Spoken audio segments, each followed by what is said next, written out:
Netflix के viral hit show Wednesday का दूसरा सीजन आखिरकार आ ही गया है। पहले एपिसोड में एक सीरियल किलर वेडनेसडे को पकड़कर एक भूतिया कमरे में ले जाता है। कहानी की शुरुआत 6 हफ्ते पहले से होती है।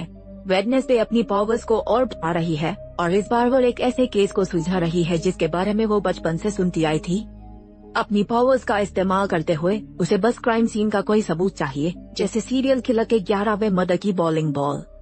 वेडनेसडे अपनी पावर्स का इस्तेमाल करके सीरियल किलर की लोकेशन पता लगाती है और ढेर सारे हथियार लेकर एयरपोर्ट पहुंच जाती है। एयरपोर्ट की चेकिंग में अलार्म बजने लगता है।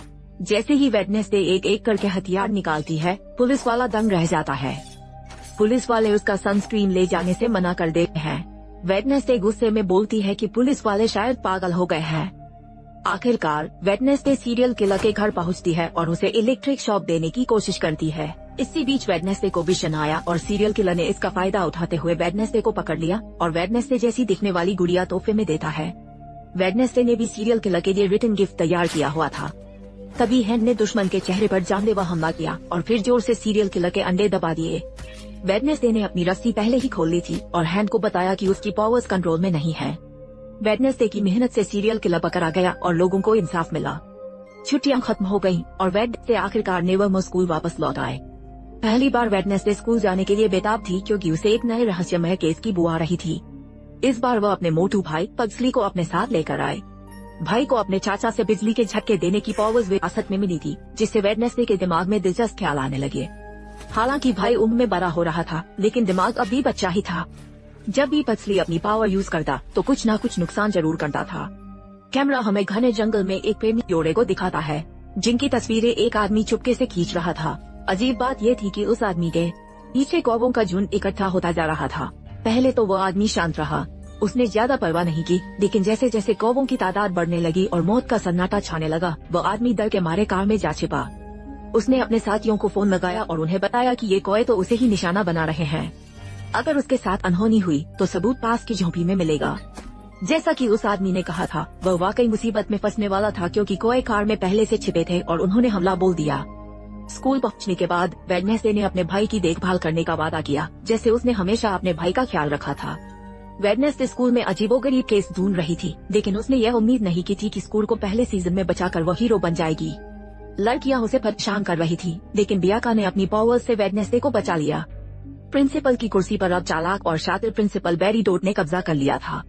उन्होंने पार्टी में वेडनेसडे को बुलाया, लेकिन वेडनेसडे ने सीधा जवाब नहीं दिया क्योंकि उसे उस नए प्रिंसिपल से नफरत थी जो पुराने प्रिंसिपल के बारे में बुरा बोलता था। जब वेडनेसडे छात्रावास में वापस पहुंची तो उसने देखा कि वहां हड़बड़ी मची हुई है। एनेट को पता चला कि वेडनेसडे लौट आए है तो उसने अपनी सभी फ्रेंड्स को कमरे से भगा दिया। एनेट को वेयरवुल्फ ब्रूनो से प्यार हो गया है और वो वेयरवुल्फ गैंग का हिस्सा भी बन गई है। एनेट वेडनेसडे को टी-शर्ट गिफ्ट करती है। वेडनेसडे भी एनेट के लिए कुछ डरावनी गुड़िया लाई थी। एनेट जैक से दूर भाग रही है क्योंकि उसे किसी और से प्यार हो गया है। वो अपने एक्स बॉयफ्रेंड का दिल नहीं तोड़ना चाहती। कोई तो है जो वेडनेसडे को देख रहा है। ये सब कुछ पहले सीजन के एंडिंग जैसा ही लग रहा है। यूजीन अब ज्यादा कीड़ों पर कंट्रोल कर सकता है, लेकिन पग्सली तो बस उन्हें खाना चाहता है, जिससे यूजीन दुखी होता है। और जहाँ तक जैक की बात है, वो अब नए स्टूडेंट्स के छात्रावास का मॉनिटर बन गया है। नए प्रिंसिपल ने वेडनेसडे की मां को चंदा लेने वाली कमेटी का मुखिया बना दिया और चाहते थे कि वे कॉलेज के पास ही रहें, इसलिए उन्होंने पहले सीजन की विलेन के घर में शिफ्ट कर दिया। हालांकि घर की इंटीरियर डिजाइनिंग एडम्स फैमिली को बिल्कुल पसंद नहीं आई, लेकिन वे वेडनेसडे की पावर्स को लेकर परेशान थे और उन्हें डर था कि कहीं उनकी बेटी उन्हें छोड़कर न चली जाए, इसलिए वो स्कूल में रहने को तैयार हो गए। कौवों के हमले की मौत का मामला पुलिस के पास पहुंचा। वेडनेसडे भी क्राइम सीन वाली जगह पर पहुंच गई, लेकिन इस बार शेरिफ की जगह सैंटियागो ने ले ली थी। वेडनेसडे ने एक अजीब शक्की व्यक्ति को देखा, इसलिए उसने तेजी से उसका पीछा किया और उसे मुक्का मार बेहोश कर दिया। पता चला कि वो आदमी पूर्व शेरिफ कैल्पिन था। पूर्व शेरिफ ने वेडनेसडे को बताया कि मरने वाला उसका दोस्त था और उसकी मौत की वजह ये थी कि वे हाइड से जुड़े एक केस की जांच कर रहे थे। आखिरकार उसका बेटा एक हाइड था और अभी भी जेल में था। पहले सीजन के मुकाबले दोनों अब दोस्त की तरह बात कर रहे थे। बॉयज हॉस्टल में भूत की कहानियां सुनाना एक पुराना चलन है। एक बार की बात है, एक नाजुक दिल वाला होशियार लड़का था। वो हमेशा बिस्तर पर पड़ा रहता और हैरत अंगेज डिजाइन बनाता। जब तक उसे पता चला कि उसके पास जिंदा रहने के लिए बस कुछ ही महीने बचे हैं, उसने अपने लिए एक दिल डिजाइन किया। ऑपरेशन कामयाब रहा। घड़ी के दिल ने लड़के की जान बचा ली, लेकिन उसे नफरती और घमंडी भी बना दिया।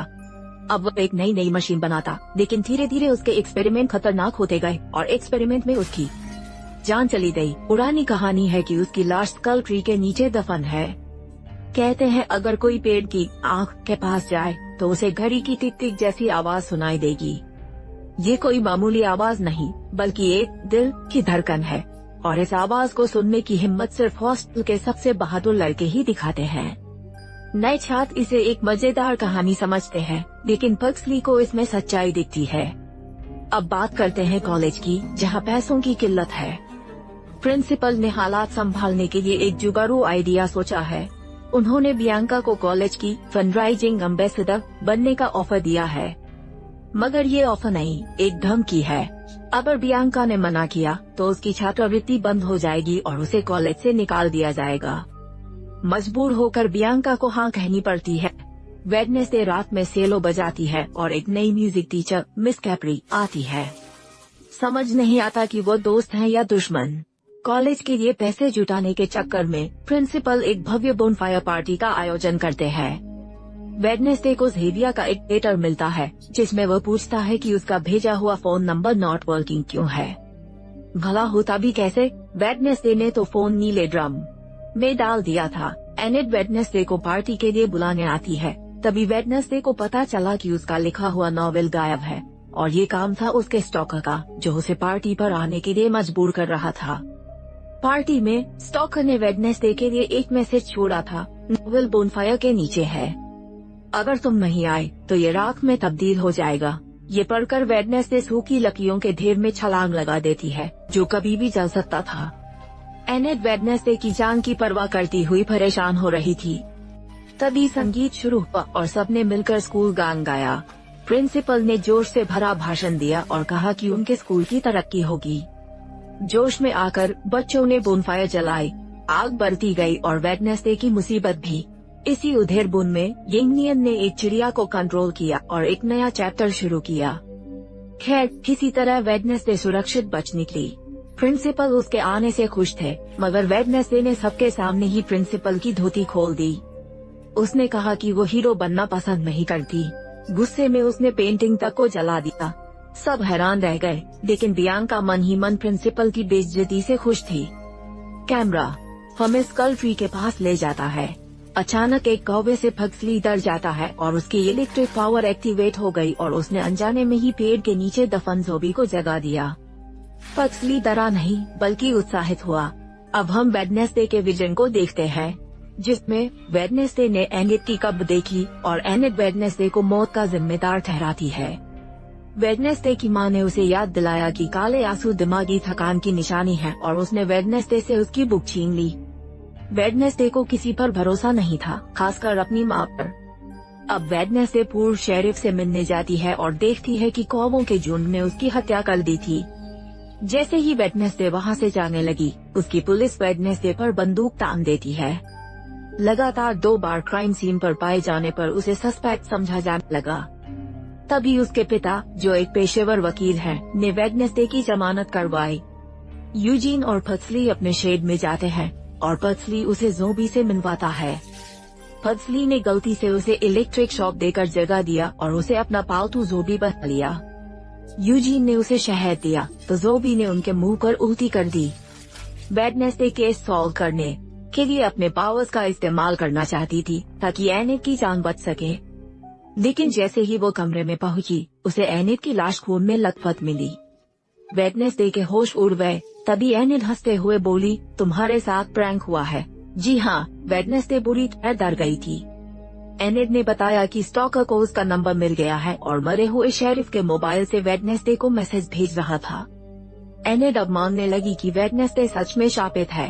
स्कूल आने के सिर्फ 2 दिन के अंदर 2 मर्डर हो गए थे। वह वेडनेसडे से दूर रहने का फैसला करती है। आज स्कूल में प्रैंक डे है। हर कोई शरारत कर रहा है। यूजीन हॉस्टल मॉनिटर को तसल्ली देने के लिए एक प्रैंक के तौर पर खुजली वाले कीड़े छोड़ देता है, जो एनेट के नए बॉयफ्रेंड को काटने लगते हैं। बदले में जैक्स उन्हें पत्थर की मूर्तियों में बदल देता है। पक्सली अपने पालतू ज़ोबी के लिए बर्गर लाता है, जिसे वह पसंद करता है क्योंकि उनमें मीट होता है। बर्गर खाकर ज़ोबी की भूख और बढ़ जाती है। एनेट का आज ड्राइविंग टेस्ट है, इसलिए उसे जल्दी बाहर जाना है। एनेट की जान बचाने के लिए वेडनेसडे ने कार की चाबियां चुरा ली। ड्राइविंग टीचर ने वेडनेसडे से पूछा कि क्या उसे गाड़ी चलाने का कोई अनुभव है। हाँ, उसे था, क्योंकि पिछली बार उसने अपने अंकल पेस्टर के साथ मिलकर एक बैंक लूटा था। वेडनेसडे समय बर्बाद नहीं करना चाहती थी, इसलिए उसने फुल स्पीड में गाड़ी चलाना शुरू कर दिया, लेकिन टीचर के पैरों के नीचे दूसरा ब्रेक था, इसलिए उसने उसे वक्त रहते रोक दिया। जैसे ही टीचर ज़ोबी की तरफ देख रहा था, वेडनेसडे ने ब्रेक के ट्यूब काट दिए और फुल स्पीड में वेडनेसडे पागलखाने पहुंच गई। वेडनेसडे डॉक्टर फिल्बन से मिली और टेलर को देखना चाहती थी। डॉक्टर टेलर का इलाज पुराने तरीकों से नहीं कर सकते थे, इसलिए उन्होंने टेलर से मिलने के वेडनेसडे के आग्रह को मान लिया। टेलर ने फिर भी ताकतवर होने का दिखावा किया और कहा कि वेडनेसडे को उससे प्यार हो गया है, लेकिन वेडनेसडे उसे उसके पिता की मौत की खबर सुनाती है। जब वेडनेसडे जाने लगी तो टेलर ने कहा कि जेल से छूटने के बाद वह एनिट को मार डालेगा। ये बातें वेडनेसडे को गुस्सा दिलाती हैं। उसने टेलर का मजाक उड़ाया कि जेल से निकलने की औकात टेलर की नहीं है। इस दौरान कोई एनिट के हॉस्टल पर नजर गड़ाए बैठा था। आज हैन का जन्मदिन था, लेकिन किसी ने उसे बधाई नहीं दी। जैसे ही एनिट को इसका पता चला, उसने हैन को विश किया, लेकिन तभी एनिट और उसके नए बॉयफ्रेंड पर हमला हुआ और हैन को उसी के छोटे से घर में कैद कर दिया गया। बियांका प्रिंसिपल से अब और कोई खतरा नहीं चाहती थी, इसलिए उसने प्रिंसिपल को चुप कराने के लिए अपनी पावर्स का इस्तेमाल किया। बदकिस्मती से उसकी पावर प्रिंसिपल पर बेअसर थी, क्योंकि उसके पास ऐसा लॉकेट था जो सायरन से बचाता है। इसलिए उन्होंने बियांका को धमकी दी कि अगर ऐसी हरकत दोबारा की तो उसे स्कूल से निकाल दिया जाएगा। वेडनेसडे जब हॉस्टल लौटी तो उसने देखा कि हैंड अपने घर में लॉक है और एनिट को किडनैप कर लिया गया है। अगर वेडनेसडे आधे घंटे में एनिट को नहीं ढूंढ पाई तो एनिट को मार देंगे। इसी बीच एनिट की आंख खुली और उसने खुद को अपने बॉयफ्रेंड के साथ टावर की सबसे ऊपरी मंजिल पर बंद पाया। जैसे ही एक तेज तलवार गिरी, उन्होंने अपने सिर के ऊपर अनगिनत धारदार तलवार देखे। वेडनेसडे की मुलाकात संगीत शिक्षक कैप्री से हुई, जिन्होंने वेडनेसडे को अपने छोटे से ऑर्केस्ट्रा में शामिल होने का न्योता दिया। उन्होंने कहा कि वेडनेसडे अभी नौसिखिया है और उसे संगीत पर ध्यान देना चाहिए। इस वाक्य से वेडनेसडे को किडनैपर के बारे में सुराग मिलता है। जब उसने सुरागों के हिसाब से पियानो बजाया तो पास का गुप्त रास्ता अपने आप खुल गया। गुप्त रास्ता सीधा टावर की सबसे ऊपरी मंजिल पर जाता था। वहां जाते वक्त रास्ते में नकाबपोश भूत दिखते रहे, लेकिन इससे वेडनेसडे नहीं रुकी। एनिट और उसका बॉयफ्रेंड भागने की बजाय रोमांस कर रहे थे। वेडनेसडे को आखिरकार एनिट मिल गई। जैसे ही हैंड उसे बचाने वाला था, ऊपर से तलवार गिरने लगी। न सिर्फ हैंड तलवार में फंस गया, बल्कि अब एनिट के ऊपर अनगिनत तेज तलवार गिरने लगी। जवाब जाल में रखी टाइपराइटर पर था। मुश्किल ये थी कि वहाँ से एक किताब गायब थी। वेडनेसडे टाइपराइटर पर मिस किताब का नाम लिखती है और किडनैपर लड़की स्कूल छात्रा एगोनिस निकली, जो गायब हो सकती थी और वेडनेसडे से दोस्ती करना चाहती थी। जहाँ तक पूर्व शेरिफ की हत्या करने वाले बदमाश की बात है, तो यह मिस्ट्री गर्ल ने नहीं किया था। आखिरकार वो वेडनेसडे की दोस्त बनना चाहती थी, हत्यारिन नहीं। अब वेडनेसडे को नई असिस्टेंट मिल गई। बियांका के पास पावर का इस्तेमाल करके वेडनेसडे की मां को पैसे जुटाने के लिए उसकी मां से संपर्क करने के अलावा कोई चारा नहीं था। बियांका भी खुद से और भी ज्यादा निराश होने लगी। वेडनेसडे ने हैंड का जन्मदिन भूल जाने के लिए माफी मांगी और गिफ्ट भी दिया। साथ ही हैंड ने वेडनेसडे को बताया कि उसकी मां ने जादू वाली किताब ले ली है। ठीक उसी रात ज़ोबी स्कूल से भाग निकला था। बेचारे ड्राइविंग टीचर ने अभी स्कूल से बाहर निकला कि उसका एक्सीडेंट हो गया। जैसे ही वो बाहर निकला, वो ज़ोबी का भोजन बन गया। रात के डिनर के बाद ज़ोबी चुपचाप स्कूल में वापस आ गया था। पज़ली ने उसे बर्गर खिलाया, लेकिन रात के खाने के बाद ज़ोबी आदमखोर बन गया था। पज़ली बिजली के झटके देकर ज़ोबी को रोकता है। हमें पता चलता है कि बियांका अपनी मां को एक होटल में छिपा रही थी। कहा जाता है कि उसकी मां के साथ फ्रॉड हुआ था और गिडियन, जिसने उसकी मां को धोखा दिया था, फिलहाल फरार था। इसलिए बियांका ने अपनी मां को यहाँ तब तक छिपाए रखा जब तक कि घोटालेबाज पकड़े नहीं गए। पूर्व शेरिफ जैसा दिखने वाला यह आदमी असल में एक रूप बदलने वाला था।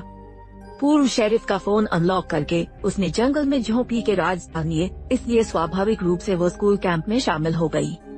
वेडनेसडे यहाँ केस को सॉल्व करने और लोगों को बचाने के लिए आई थी।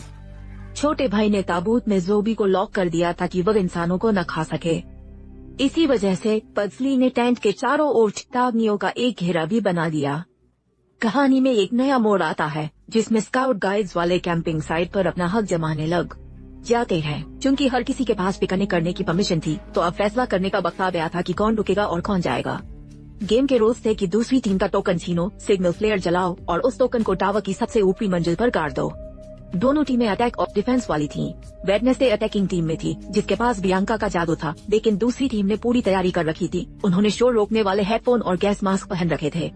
वहीं साइरन ब्रदर और सांपों वाला आदमी डिफेंस वाली टीम में थे।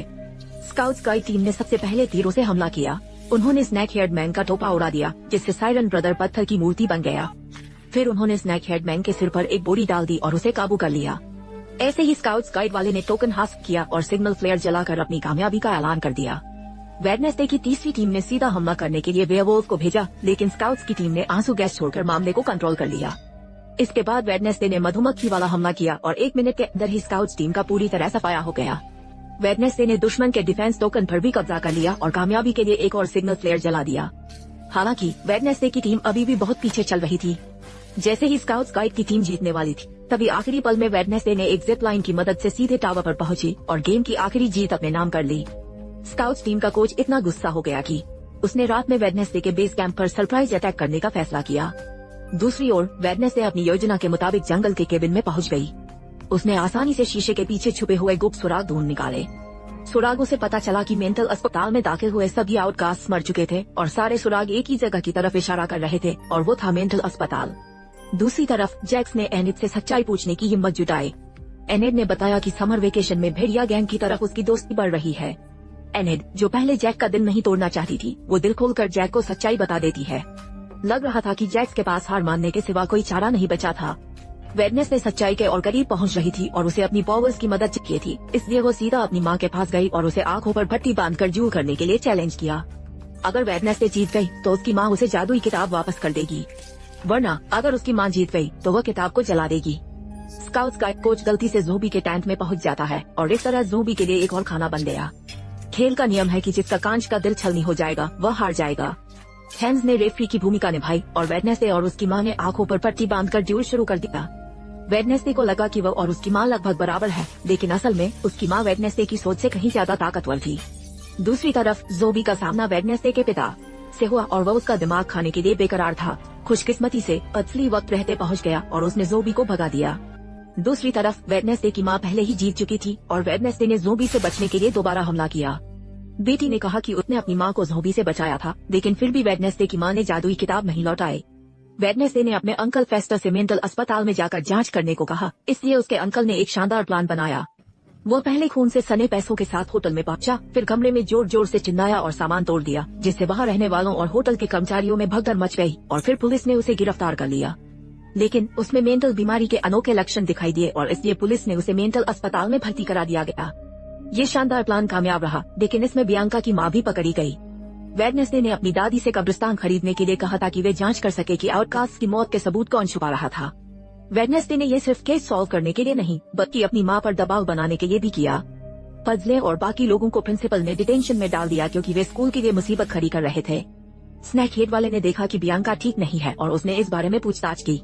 पता चला कि बियांका की मां को पुलिस ने पकड़ लिया, इसलिए उसने अपनी पावर्स का इस्तेमाल करके बूढ़े प्रोफेसर को पत्थर की मूर्ति बना दिया।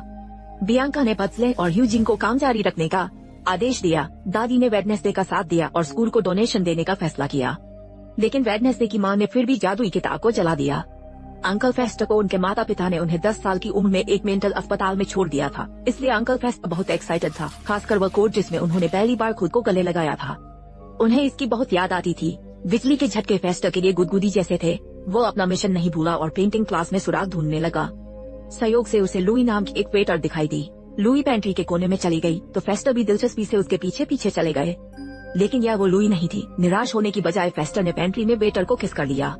दादी को पता चला कि मालिक ऑगस्टस था, जो अब मेंटल हॉस्पिटल में एक मरीज है।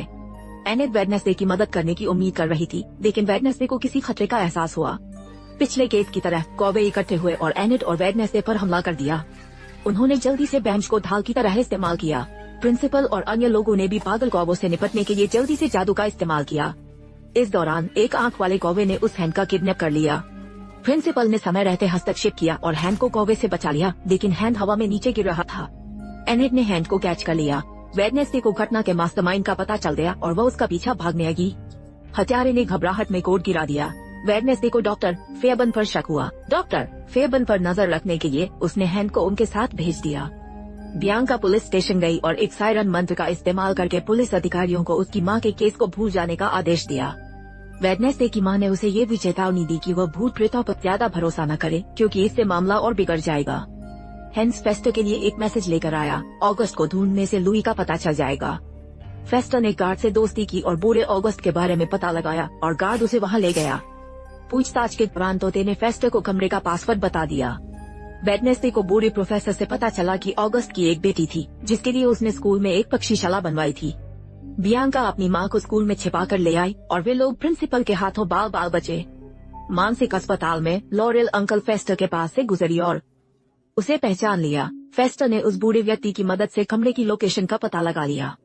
अंकल कमरे के पास पहुंच गया, लेकिन बदकिस्मती से लॉरेल ने डॉक्टर को फेस्टर की सच्चाई बता दी, जिसके कारण उसे गार्ड्स ने पकड़ लिया और ज़ोंबी वाले कमरे में कैद कर दिया।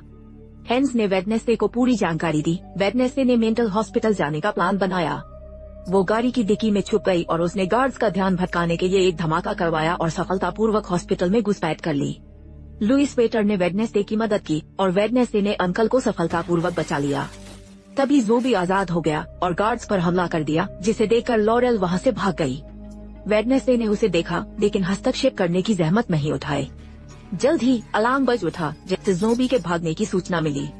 वे लुई वाले कमरे में पहुंचे, लेकिन की कार्ड ठीक से काम नहीं कर रहा था। 51,971 कमरे का कोड लग रहा था। वेडनेसडे ने जल्दी से छुपे हुए दरवाजे का पता लगा लिया। पता चला कि लुई कोई नाम या कमरा नहीं था, बल्कि आउटकास्ट पर लॉन्ग टर्म रिसर्च का एक सीक्रेट प्रोजेक्ट था। नीचे की गुप्त कोठरियों में वे सभी आउटकास्ट बंद थे जिन्हें मृत घोषित कर दिया गया था। दूसरे शब्दों में, वे सीक्रेट रिसर्च के लिए आउटकास्ट को कैद कर रहे थे। आखिरकार मास्टरमाइंड का पता चल ही गया, लेकिन वह कोई डॉक्टर नहीं, बल्कि एक छुपी हुई रिसेप्शनिस्ट ऑगस्टस की बेटी थी। ऑगस्टस एक सामान्य इंसान आउटकास्ट से मोहित था और आखिरकार उन पर रिसर्च करने से खुद को रोक नहीं पाया।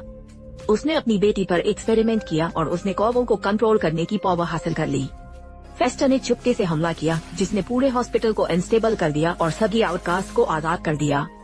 ऑगस्टस की बेटी यह महसूस करते हुए कि स्थिति कंट्रोल से बाहर हो रही है, भाग गई। मौके का फायदा उठाते हुए लॉरेल ने टायलर को आजाद कर दिया, लेकिन टायलर बहुत गुस्से में था। उसने लॉरेल को भागने के लिए 5 सेकंड दिए, जबकि वह पहले ही अपनी पूर्व मालकिन को मारने का फैसला कर चुका था। 5 सेकंड बहुत कम साबित हुए और लॉरेल आखिरकार अपने ही गुलाम हाइड के हाथों मारी गई। जहां उसके अंकल ने अपनी गर्लफ्रेंड को अलविदा कहा और भाग गए, वही बेचारे डॉक्टर फेबन को ज़ोंबी ने निगल लिया। इससे भी बुरी बात ये थी कि ज़ोंबी ऑगस्टस को जानता था। आखिरकार वेडनेसडे का सामना फिर से टायलर से हुआ, लेकिन टायलर ने उसे पीट कर छत से नीचे फेंक दिया। पुलिस सहायता प्रदान करने पहुंची, लेकिन टायलर एक हाइड आखिरकार भाग निकला। गिरने की वजह से वेडनेसडे गंभीर रूप से घायल हो गई। ये वेडनेसडे सीजन 2 के पहले 4 एपिसोड है। आखिरी 4 एपिसोड की समरी जल्द ही रिलीज होगी, इसलिए चैनल को सब्सक्राइब जरूर करें।